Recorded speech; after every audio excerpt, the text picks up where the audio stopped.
Hoy es jueves 28 de marzo del año 2013. Estamos en el Dhamma Vihara y hoy día vamos a continuar con la clase número 5 del gran discurso de los fundamentos de la atención, del Mahasatipatthana Sutta. Para las personas que nos están siguiendo a través de internet, voy a poner la pantalla y voy a quitar mi imagen para comenzar con esta quinta clase.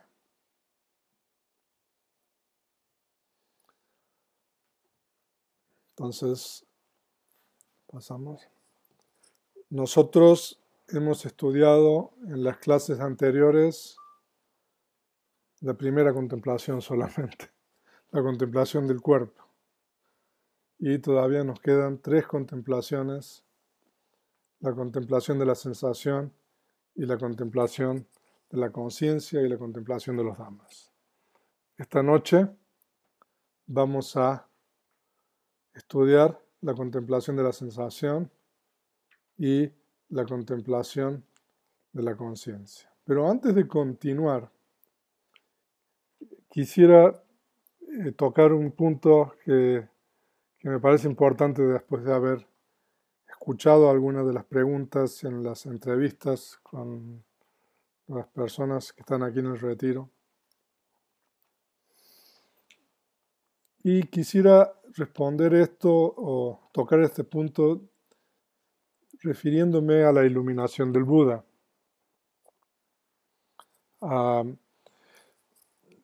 ¿En qué consistió la iluminación del Buda?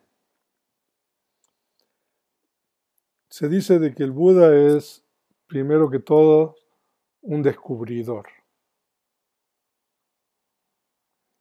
Un descubridor de cosas que existen antes que él y van a existir después que él y que siempre existen. Entonces se dice de que el Buda es un descubridor. Normalmente cuando uno pregunta, bueno, ¿qué es lo que fue qué es lo que fue lo que el Buda descubrió? Normalmente si uno le pregunta a cualquiera, uno dice, el Buda descubrió las 4 nobles verdades, por ejemplo. Esa es una respuesta que uno recibe. Pero en realidad, nosotros deberíamos decir, o sea, esa respuesta es correcta, por supuesto, que el Buda descubrió los componentes de la realidad. Es lo que nosotros llamamos los dhammas. Y nosotros vamos a estudiar los dhammas en la 4ª contemplación. Pero quiero tocar este punto ahora con relación a las realidades.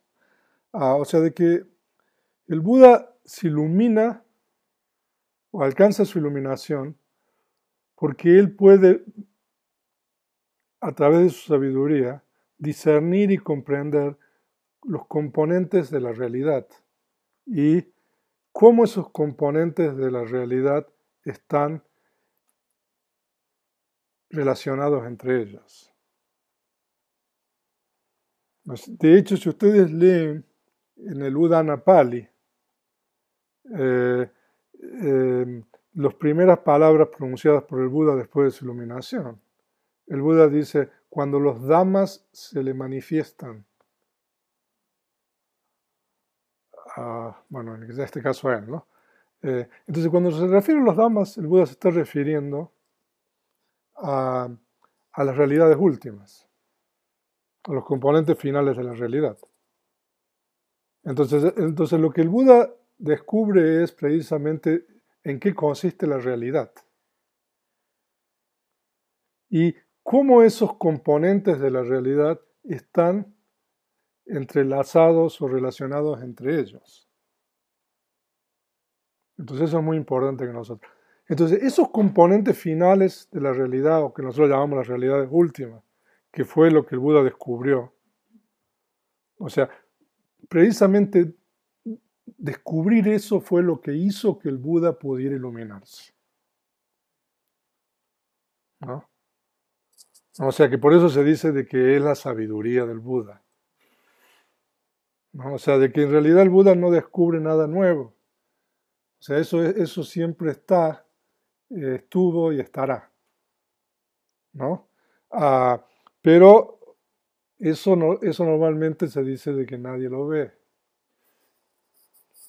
Entonces el Buda lo descubre y después lo enseña. Entonces, ese aspecto de enseñar eso que el Buda descubre es lo que nosotros llamamos la compasión, porque permite que otros descubran lo mismo que él mismo descubrió, ¿no? Entonces, esto que estoy mencionando está relacionado con el discurso este. Pero permítanme decir una cosa más. Esos componentes finales de la realidad, los dhammas, se dice de que existen independientemente de las construcciones mentales, ¿no? Entonces, después el Buda tiene que articular lingüísticamente una explicación de su descubrimiento, ¿no? Entonces, para ello el Buda utiliza el lenguaje, que de acuerdo con la tradición Theravada nosotros eh, tenemos registrada la lengua Pali. Entonces el Buda a través del Pali, entonces articula en conceptos y lingüísticamente su descubrimiento de estas realidades, ¿no? Que están más allá de los conceptos, en realidad. Por esa razón, la lengua Pali, en los textos antiguos Theravada, se denomina Mula Vasa, que es la lengua raíz. La lengua raíz significa que es la lengua de la cual se origina o se expone por primera vez el descubrimiento del Buda. Por eso se llama Mula Vasa, lengua raíz o lengua de origen, digamos así. De origen en el sentido de que es la lengua que el Buda utiliza para articular y explicar eh, conceptualmente lo que él descubrió. Pero en realidad lo que él descubrió está mucho más allá de la explicación que nosotros tenemos, ¿no? Eso que tiene que quedar claro. Entonces, en este discurso, nosotros eh, es como si es como si volver a caminar el camino que el Buda siguió para alcanzar la iluminación, porque en realidad el Buda alcanzó la iluminación a través de de esta práctica, ¿no? Entonces, lo que significa es de que lo que nosotros observamos cuando practicamos los fundamentos de la atención son realidades últimas. Y eso tiene que quedar bien claro de un comienzo, ¿no? O sea, de que estos dhammas que, que son los componentes de la realidad, los que nosotros tenemos que observar o practicar los fundamentos de la atención. Ahora, salvo la contemplación de las 32 partes del cuerpo, que son conceptos, ¿no? Y las nueve contemplaciones del cementerio, que son conceptos, y que yo ya les expliqué a ustedes de que esas son prácticas específicas, particulares, y que son opcionales. Todas las demás secciones de la contemplación del cuerpo, el objeto de contemplación son realidades últimas, son dhammas.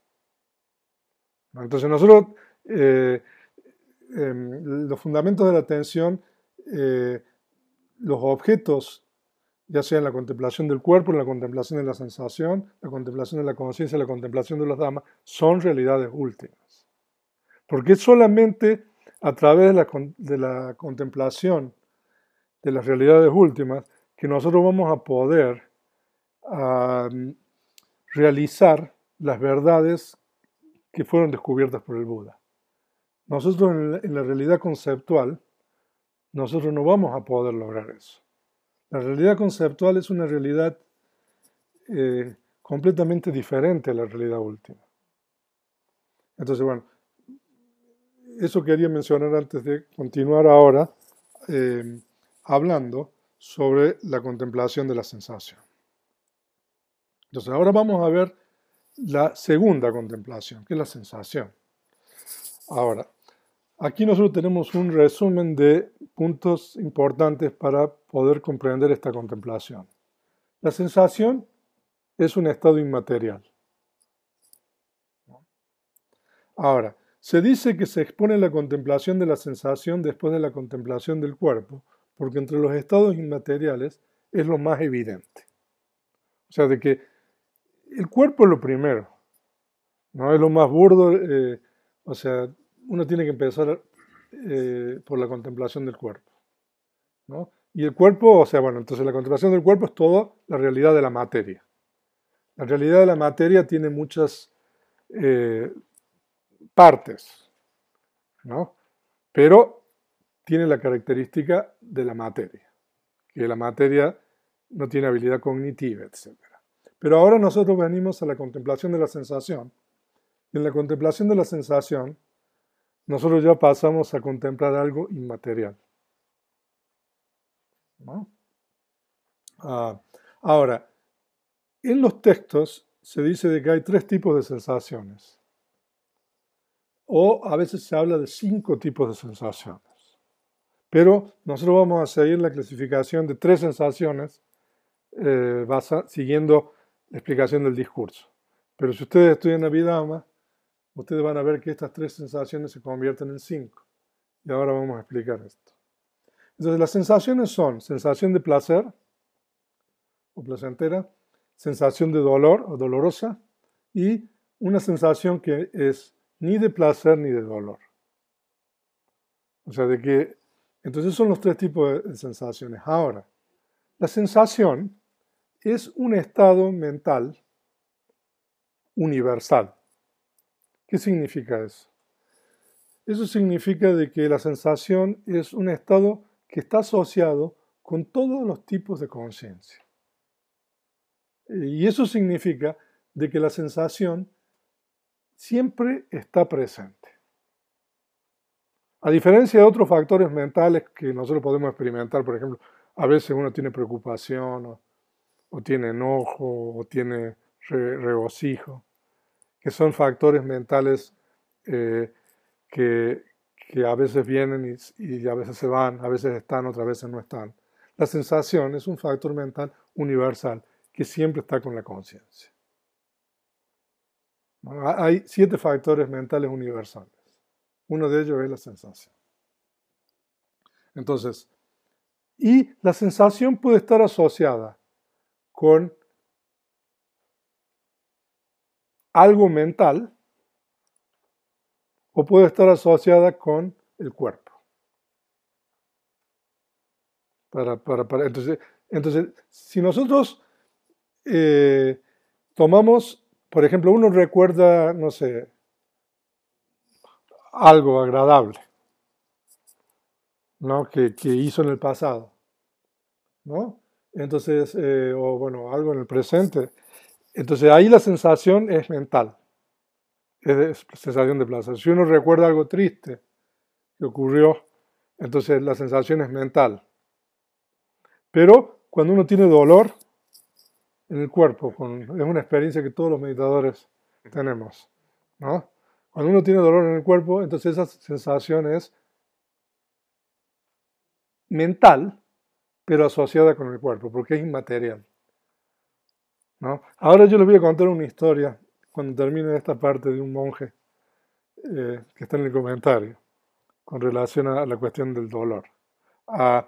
Pero la sensación es siempre mental. No obstante, uno dice, me duele la rodilla, me duele la espalda. Pero en realidad,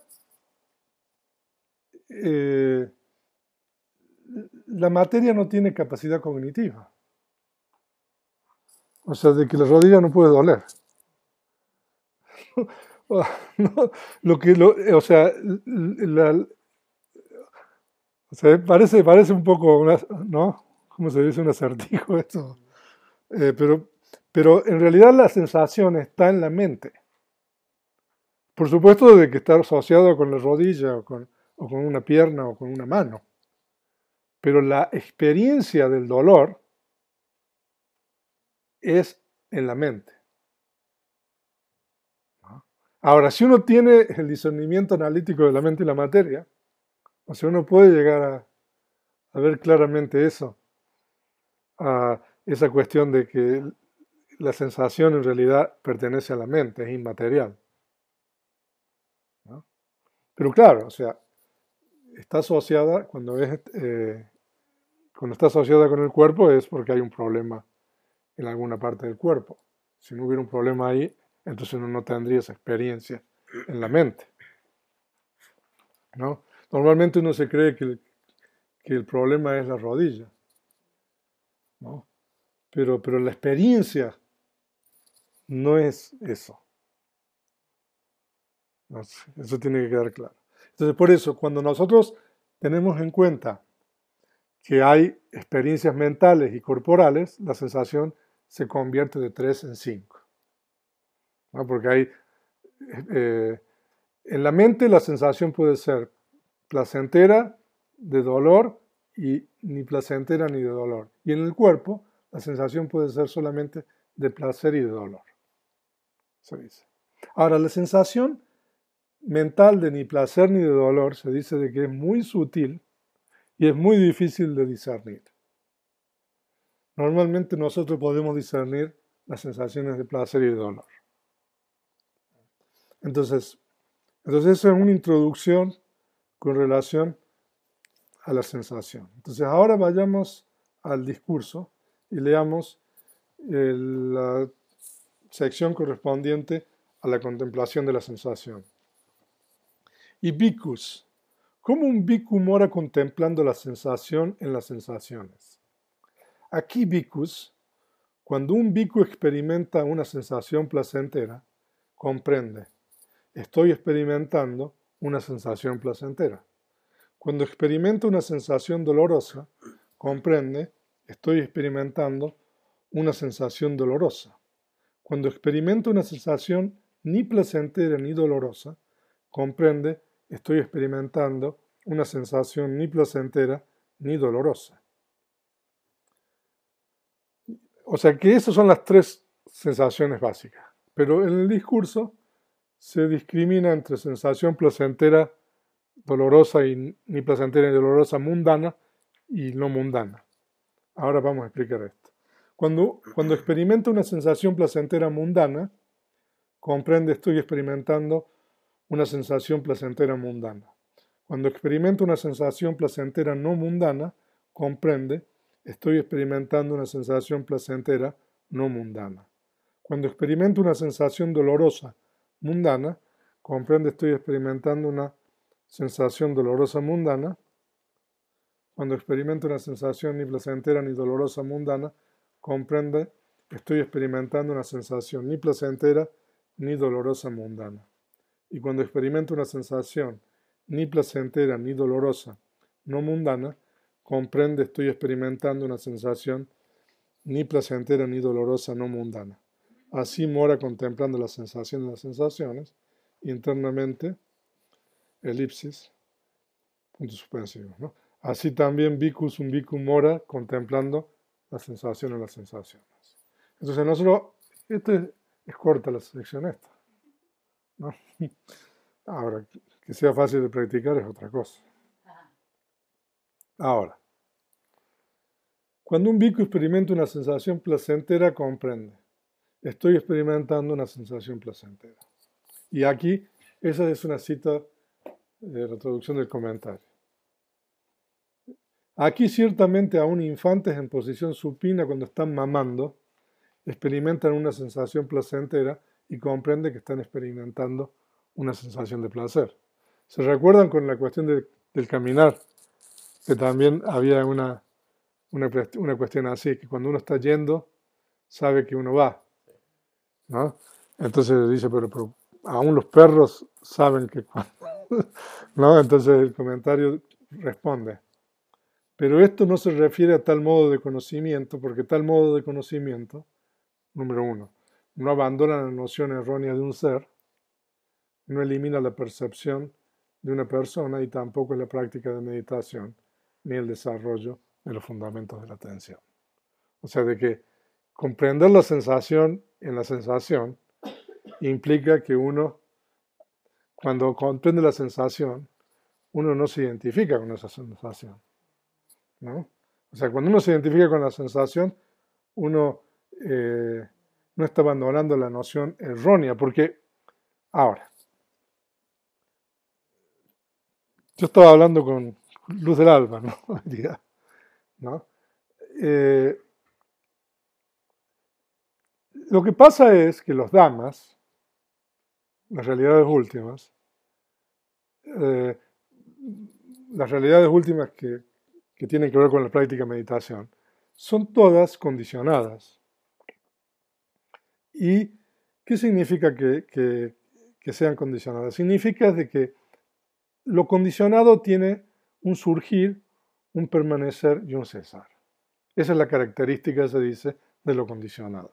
Entonces, todas las realidades últimas condicionadas, todos los dhammas condicionados, porque son condicionados, entonces tienen un surgir, un permanecer y un cesar. Por supuesto que esa es una impermanencia muy impermanente, porque eso nosotros sabemos que la duración de esos fenómenos es muy fugaz. Pero la sensación es un dhamma como esos, ¿no? Es uno de los dhammas. Entonces, como dhamma es condicionado, y como condicionado surge, permanece y cesa, ¿no? Pero nosotros normalmente le imputamos, nos identificamos con eso, con la sensación, ¿no? Y entonces eso es lo que se llama la noción errónea. Porque en realidad la sensación surge y cesa. Y no obstante, nosotros, por ejemplo, aún el dolor físico, que uno dice, uy, me dolió la rodilla 20 minutos o media hora, ¿no? O sea, pero no. Si uno observa, uno va a ver que esa sensación de dolor está surgiendo y cesando. Vuelve a surgir de nuevo, pero está surgiendo y cesando. Entonces, esa sensación, o sea, es impermanente. Pero nosotros le imputamos a esa sensación, o nos identificamos con esa sensación, y entonces ahí hay una noción errónea. Eso es lo que quiere decir que uno no abandona la noción errónea, ¿no? Pero cuando uno puede ver la sensación tal cual es, entonces uno no le imputa, o sea, uno no tiene una noción errónea con relación a la sensación.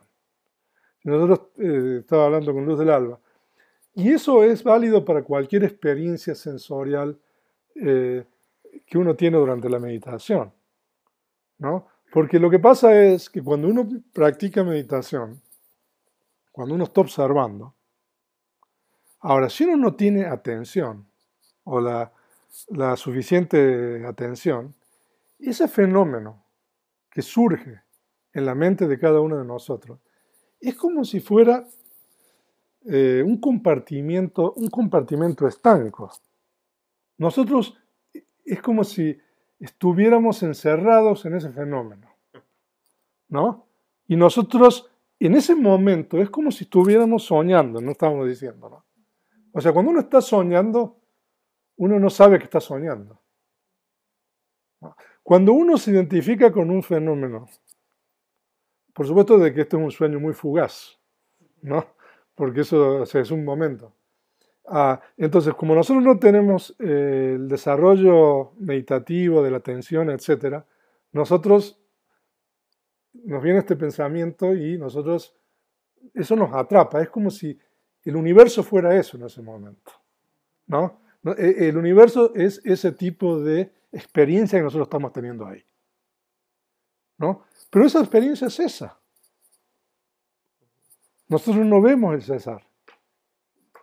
Y después viene otra experiencia, ¿no? Estábamos hablando, no sé, del enojo o de esa cosa. Entonces viene el enojo y de nuevo no es como si se cerraran los cuatro muros de eso y uno está ahí metido, entonces, entonces es el universo de ese estado que uno está ahí, uno se identifica con eso y es como un sueño, ¿no? Momentáneo, ¿no? Y después eso cesa, ya se fue, ¿no? Y después viene otra cosa más, ¿no? Entonces cada fenómeno que va surgiendo, si nosotros no tenemos el desarrollo meditativo eh, del cultivo de la atención, etcétera, nosotros le vamos a imputar una noción errónea, ¿no? Nosotros vamos a vivir eso como si eso fuera permanente, ¿no? Es como un sueño, cuando uno sueña, lo que pasa es que eso es un sueño así infinitesimal, porque en el sueño, no sé, uno se puede pasar un rato ahí, ¿no?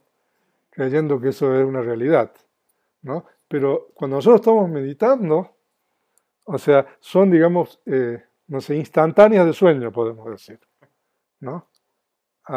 Entonces, por eso se dice de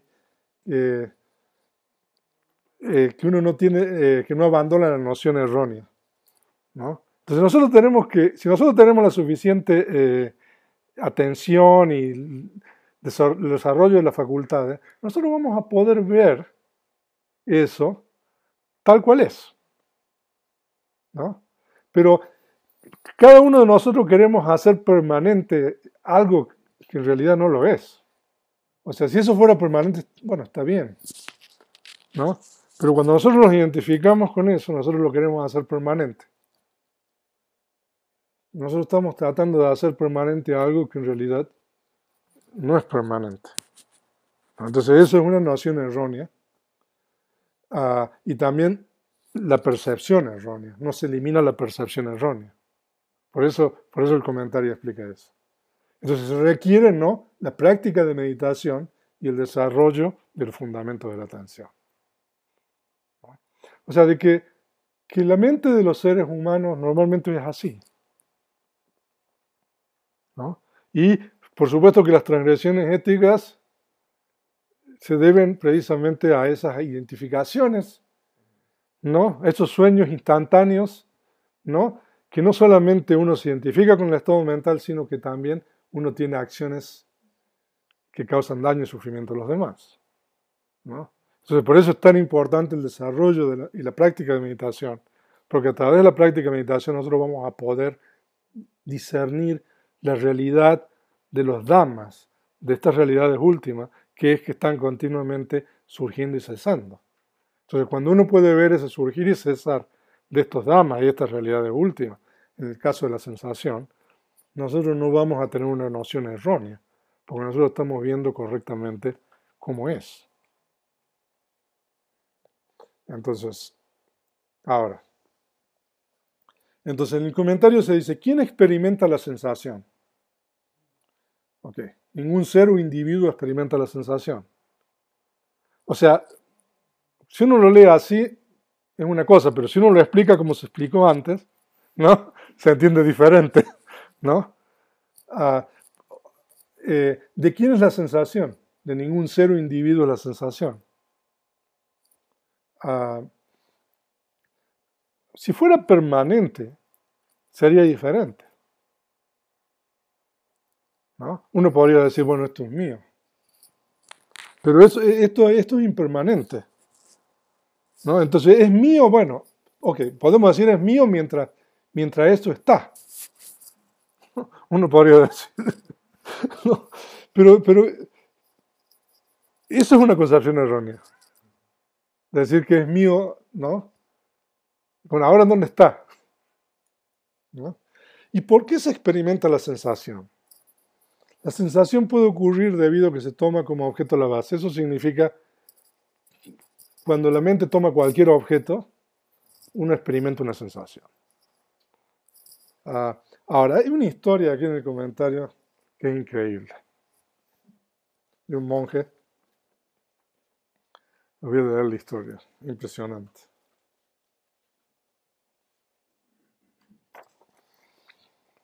Dicen que esto es en Sri Lanka. en la época de los comentarios, o sea, estamos hablando más de 2100 años atrás. Ah, entonces había un cierto eh, monje en un lugar que se llama Chitalapavata. Es un lugar muy famoso en Sri Lanka donde, o sea, con mucha historia también. Ahora, dicen que el venerable en esa época estaba enfermo, gimiendo debido al gran dolor, dándose vueltas de un lado a otro. Cierto bhikkhu joven le dijo esto, venerable, ¿qué lugar duele? El monje le respondió al bhikkhu joven, amigo, no hay un lugar en particular que duele, ¿no? O sea, la sensación estará asociada con algo, pero ¿no? Es simplemente la experiencia de una sensación porque se toma como objeto la base. O sea, porque uno toma un objeto en particular. Venerable, dijo el bhikkhu joven, desde el momento en que se comprende así, ¿no es apropiado soportar? Estoy soportando, amigo. Venerable, soportar es admirable. Y el venerable soportó. El elemento aire se expandió y reventó hasta el corazón, y sus vísceras formaron una pila en la cama. El venerable le mostró esto al bhikkhu joven, le mostró todas sus entrañas, ¿no? Ah, amigo, le dijo el venerable viejo, ¿es apropiado aguantar tanto? El bhikkhu joven permaneció en silencio. El venerable, combinando el esfuerzo con tranquilidad, alcanzó el estado de Arahant, junto con las discriminaciones, y siendo uno de igual cabeza, murió en el nirvana final. Bueno, ahora le explico esto. Entonces se dice de que este bhikkhu meditó en el dolor, ¿no? Y se dice de que a través del esfuerzo y samatha, después practicó vipassana, y dice que alcanzó el estado de Arahant, junto con las discriminaciones. Las discriminaciones son cierto tipo de poderes que algunos seres iluminados tienen. Por ejemplo, hay una que se llama la discriminación del lenguaje, que es la habilidad, por ejemplo, de entender cualquier otra persona que está hablando, ¿no? En lo que esté hablando. Y siendo uno de igual cabeza, eso es un término en Pali,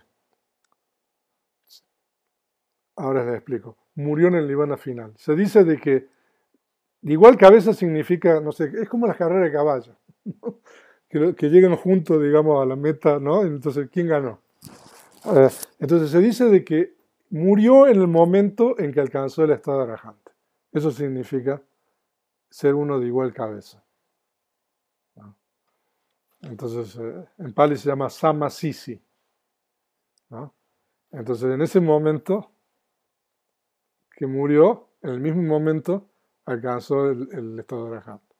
Eh, Entonces, ahí ustedes tienen una historia en el comentario eh, sobre la práctica de, ¿no? En la sensación, ¿no? O sea, de que aún una sensación de dolor, o sea, que la sensación de dolor que nosotros tenemos aquí, ¿no? O sea, de que, ¿eh? ¿No?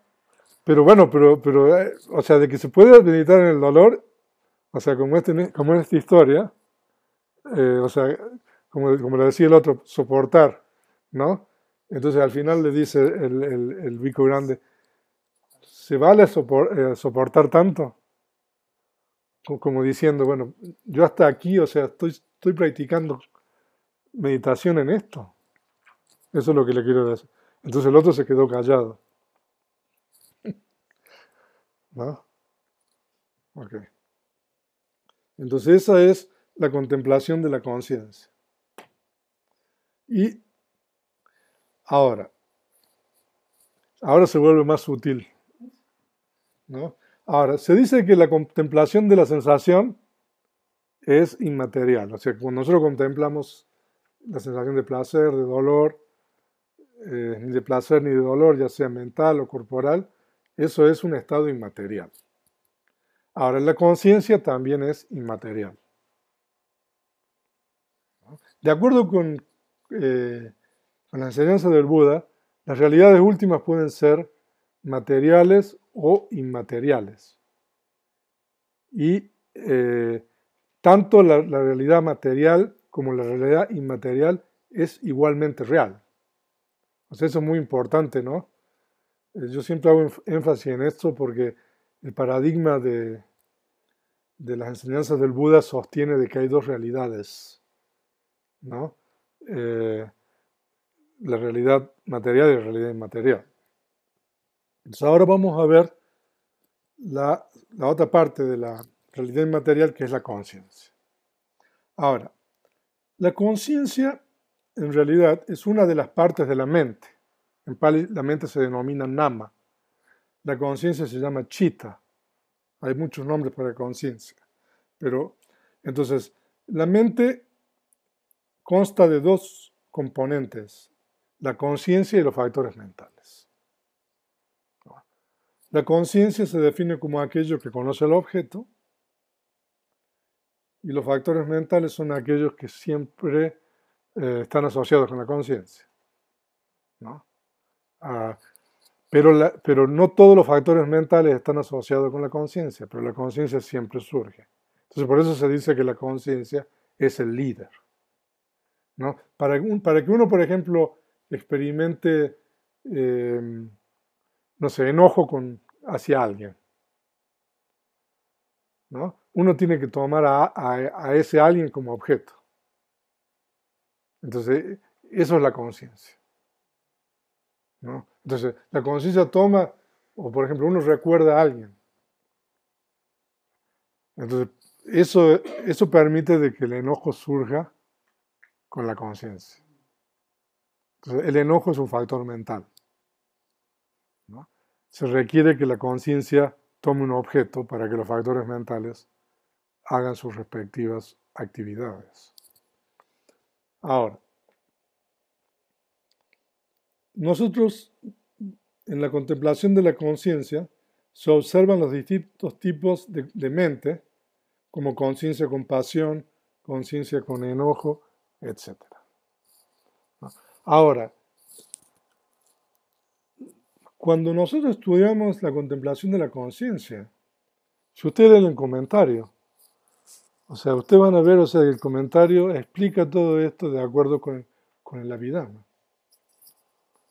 ¿no? Las explicaciones de esta, bueno, y de muchas partes anteriores también, pero especialmente la contemplación de la conciencia, o sea, que el comentario hace, es en base a la Abhidhamma. Entonces ustedes van a poder, si no han estudiado Abhidhamma, ver un poco cómo es la perspectiva de la Abhidhamma de la conciencia.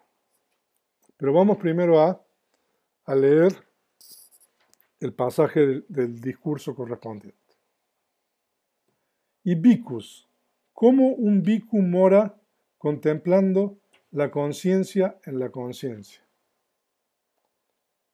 Aquí bhikkhus, un bhikkhu comprende la conciencia con pasión como conciencia con pasión, comprende la conciencia sin pasión como conciencia sin pasión, comprende la conciencia con enojo como la conciencia con enojo, comprende la conciencia sin enojo como conciencia sin enojo, comprende la conciencia con ignorancia como conciencia con ignorancia, comprende la conciencia sin ignorancia como conciencia sin ignorancia, comprende la conciencia contraída como conciencia contraída, comprende la conciencia dispersa como conciencia dispersa, comprende la conciencia sublime como conciencia sublime, comprende la conciencia no sublime como conciencia no sublime, comprende la conciencia superable como conciencia superable, comprende la conciencia insuperable como conciencia insuperable,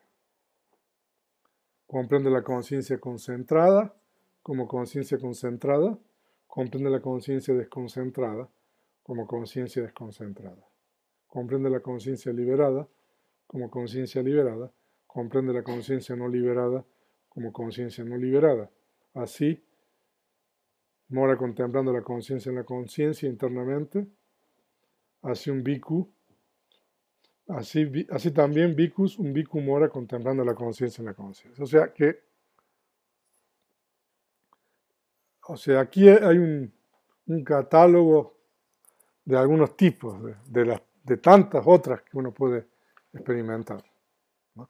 Pero tenía otra historia para contarles con relación a la sensación, que se las quería leer, porque es una historia, no como la sensación así de pesar y todo eso es un impedimento para el progreso de la práctica. Y esta es una historia muy, muy interesante. Se dice de que había un bhikkhu, un monje, que era que había aprendido muy bien las enseñanzas del Buda y que tenía una gran cantidad de discípulos y que era un gran maestro debido a su conocimiento de las escrituras. Y se dice de que miles y miles de bhikkhus, gracias a sus enseñanzas, alcanzaron la liberación de la mente y la iluminación, ¿no? Y se dice de que uno de sus discípulos, un día, pensó, digamos, que ya sabía que era un discípulo iluminado, pensó acerca de su maestro y se dio cuenta que su maestro no había alcanzado ningún estado de iluminación. Entonces se dice de que este discípulo decidió darle una lección a su maestro.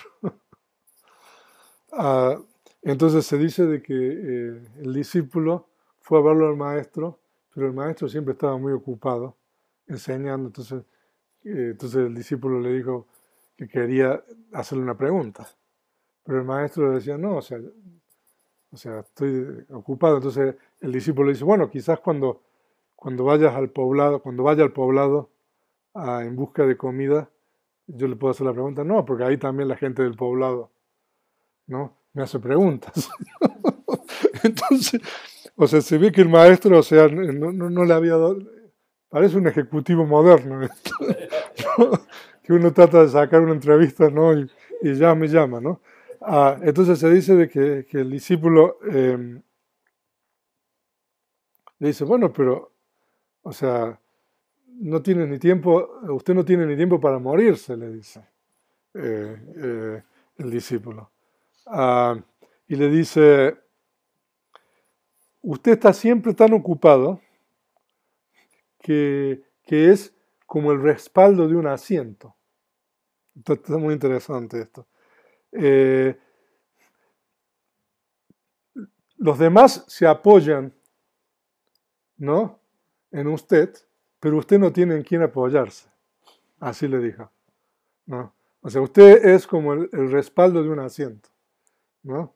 O sea, ¿no?, todos se apoyan en usted, pero el respaldo en realidad no tienen quien apoyarse.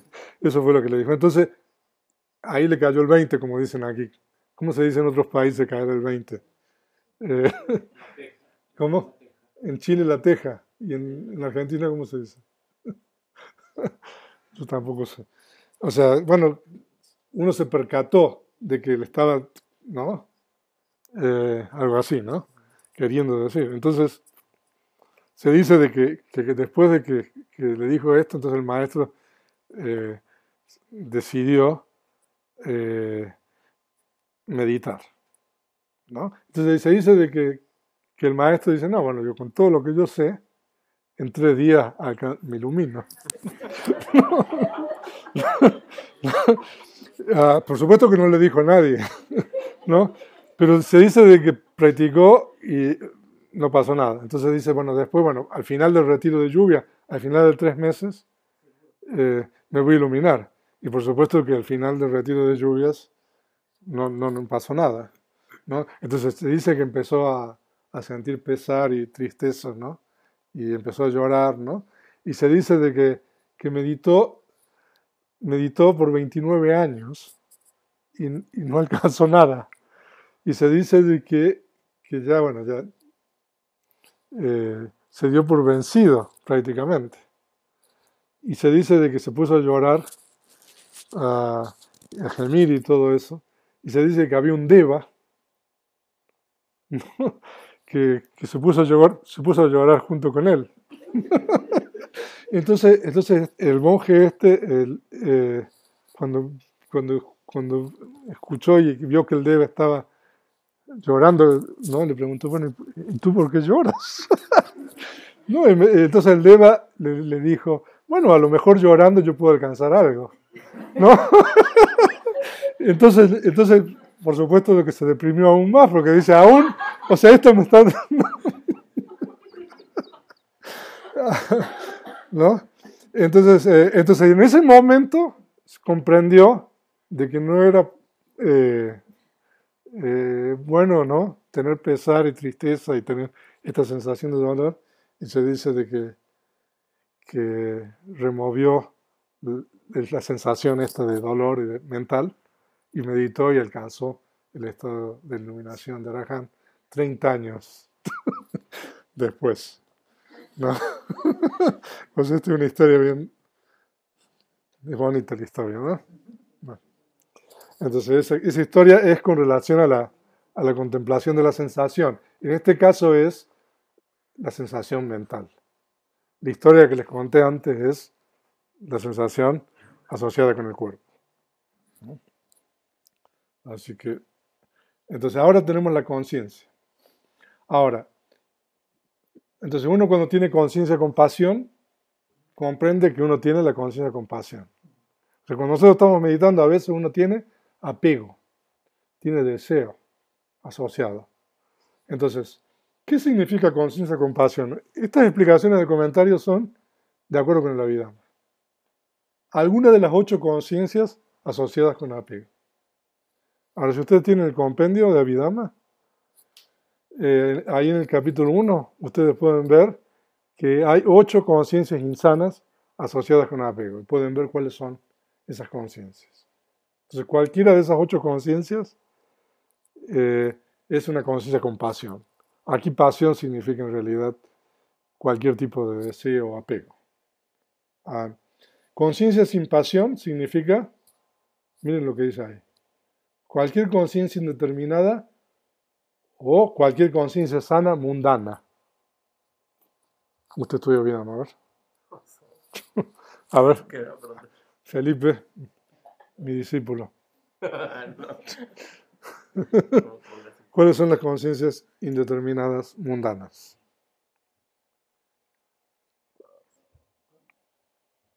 Ok. No, o sea, a ver, Alejandro, tampoco. ¿Quién sabe? Ahora, se dice de que la conciencia, en el Abhidhamma, hay 89 o 121 tipos de conciencia, ¿no? Pero esas conciencias se dividen en conciencias insanas, conciencias sanas, conciencias resultantes y conciencias indeterminadas. Las conciencias insanas y las conciencias sanas son las conciencias que producen resultados. O sea, las conciencias resultantes son las conciencias que son resultado o el resultado de las conciencias insanas o sanas del pasado. Pero hay un cierto tipo de conciencia que se llama conciencia indeterminada. Y la conciencia indeterminada es un tipo de conciencia muy particular porque no es ni insana, ni es ni sana, ni tampoco es resultante. Entonces, a veces estas conciencias indeterminadas se denominan conciencias funcionales, ¿no? Entonces, cuando nosotros hablamos de una conciencia sin pasión, nos estamos refiriendo a cualquier conciencia indeterminada o sana, mundana.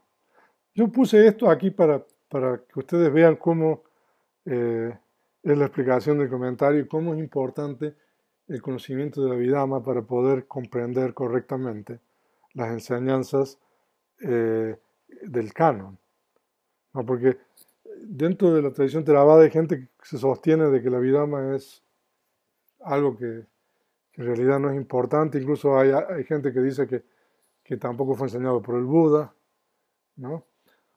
Entonces, ¿cómo nosotros entendemos esto si nosotros no entendemos Abhidhamma? ¿No? Entonces ahí ustedes tienen la explicación de lo que es una conciencia sin pasión. Por supuesto de que para poder entender bien qué es una conciencia sin pasión hay que estudiar Abhidhamma. Ahora, ¿qué es una conciencia con enojo? Alguna de las dos conciencias asociadas con sensación mental desagradable. Ahora, esto es importante para nosotros, porque la sensación mental desagradable siempre es insana. O sea que cada vez que uno tiene una sensación mental desagradable, significa que uno tiene una conciencia con enojo. Enojo aquí significa, en realidad, aversión, puede significar miedo. Eh, o sea que cuando nosotros hablamos de enojo, el término pali dosa es algo que es muy difícil de traducir, pero dosa incluye desde el miedo hasta la ira, pasando por, no sé, por la aversión, pasando por la tristeza, por la ansiedad, por la preocupación. Cualquier tipo de conciencia que tiene una sensación mental desagradable, tiene enojo allí, ¿no? Y en realidad hay dos conciencias con sensación mental desagradable. Y conciencia sin enojo es cualquier conciencia indeterminada o sana mundana. O sea, de que una conciencia sin enojo es igual que la conciencia sin pasión. ¿No? Son conciencias sanas o indeterminadas mundanas. Aparte, ¿qué son las conciencias mundanas? ¿Quién sabe? Ok. Entonces vamos a estudiar Abhidhamma. Ahora, conciencia con ignorancia.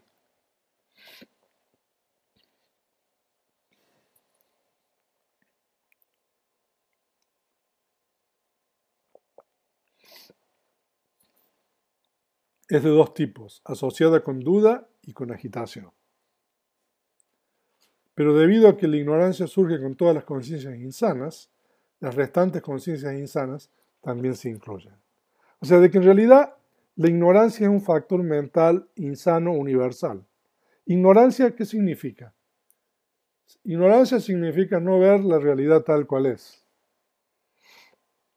No significa, ignorancia no significa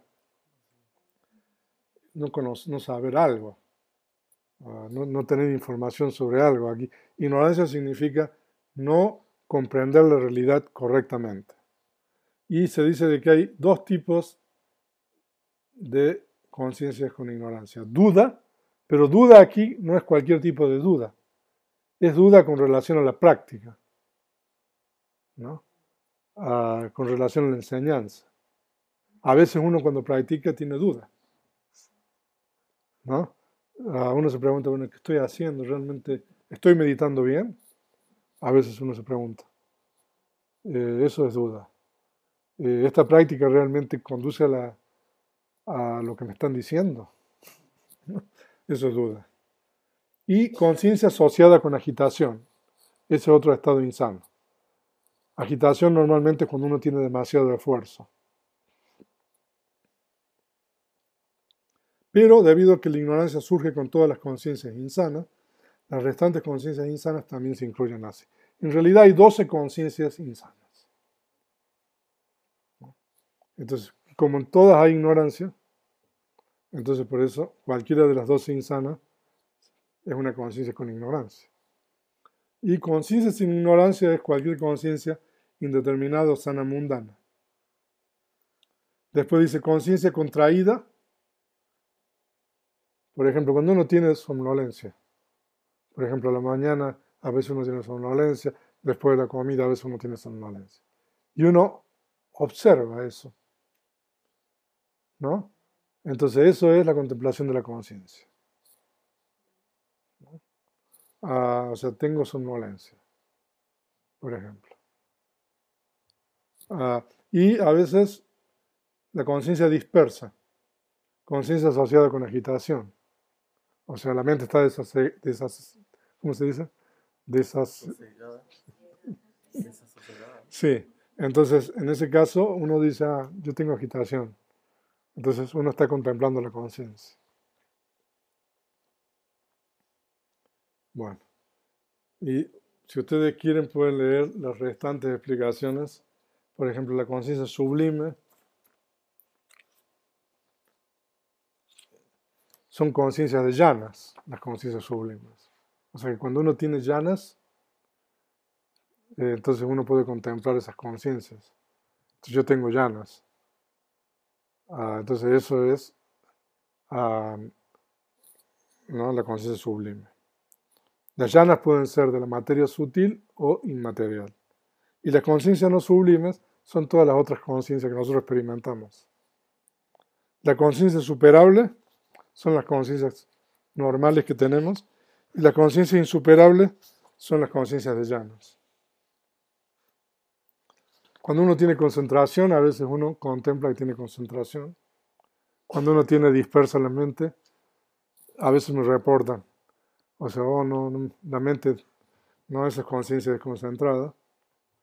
La conciencia liberada, o sea, significa que uno no tiene impurezas mentales en la mente, ¿no? Conciencia no liberada, no significa que uno tiene impurezas mentales. Entonces uno puede contemplar la conciencia de esta manera, ¿no? Y si uno contempla la conciencia de esta manera, entonces uno tiene atención. Aun cuando uno contempla la conciencia insana, cuando uno contempla la conciencia con sopor, con somnolencia, si uno la contempla, uno está practicando los fundamentos de la atención. Bueno, entonces yo creo que por hoy esto es suficiente. Ha pasado una hora prácticamente. ¿Alguna pregunta? Hay anotadas preguntas. Qué bueno. A ver si me las paso. Pero voy a poner primero la página de las personas.